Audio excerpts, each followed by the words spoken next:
Suzuki's legendary leader-class superbike, the GSX-R1000R, has officially returned to the UK, updated to meet the latest €5 plus regulations, and arriving just in time to celebrate 40 years of GSX-R heritage.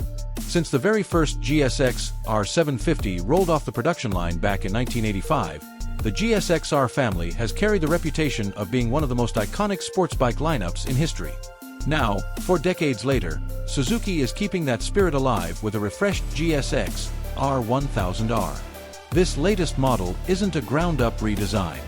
Instead, it builds on the proven foundation of the 2017 version, which was last sold in the UK as the Phantom Edition in late 2022, just before tighter emissions regulations came into force. What we have now is a carefully revised machine, modernized where it matters, while staying true to the GSX-R character that riders know and love. At its core sits the 999.8 cubic centimeters inline 4-cylinder engine. While displacement remains the same, Suzuki has worked hard to improve efficiency and meet €5 plus standards. The bike gets a new crankshaft, updated crankcases, revised camshafts, and a higher compression ratio, now 13.8:1 compared to the old 13.2. The cylinder head, gasket shape, and both intake and exhaust ports have also been refined. Pistons are reshaped too, saving a few grams for better durability and less vibration, while valve diameters have been increased to improve breathing. The exhaust system has been completely updated, ditching the bulky old design for a slimmer, longer can that takes inspiration from early 2000 superbikes. Throttle bodies have also been revised, lighter, more compact, and with a wider bore, up to 48 mm. And the intake cam sprocket still houses Suzuki's variable valve timing system, offering a broad spread of power across the rev range. The result is a maximum output of 192 horsepower at 13,200 RPM and 81 pound-feet of torque at 11,000 RPM. Yes, that's slightly down on the previous model's peak figures, but Suzuki claims the delivery is now smoother, more predictable, and ultimately more usable. Carried over is the aluminium twin-spar chassis, complete with a bolt-on subframe and a braced aluminium swing arm. Wet weight sits at 203 kilos, and seat height at 825 millimeters.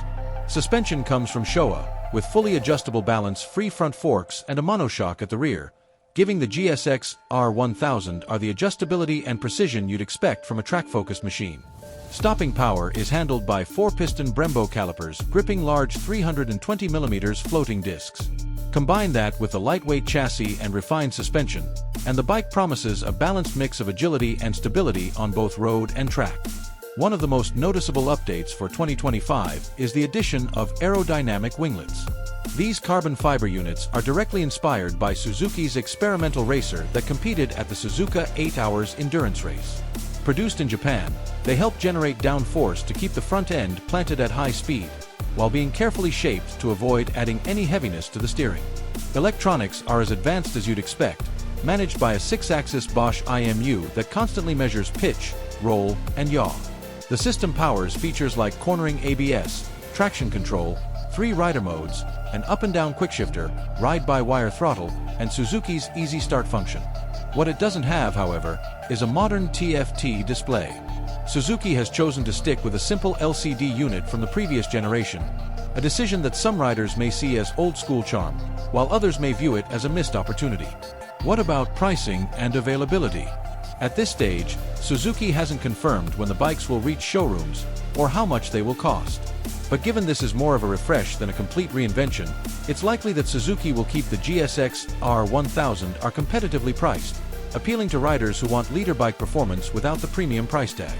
All in all, the 2025 Suzuki GSX-R1000R may not be chasing class-leading horsepower figures or cutting-edge electronics, but it remains a well-balanced superbike that honors the GSX-R legacy. With its blend of modern updates, proven engineering, and heritage touches, it's clear that Suzuki is not ready to let go of its iconic superbike just yet. And for fans of the GSX-R name, that is very good news.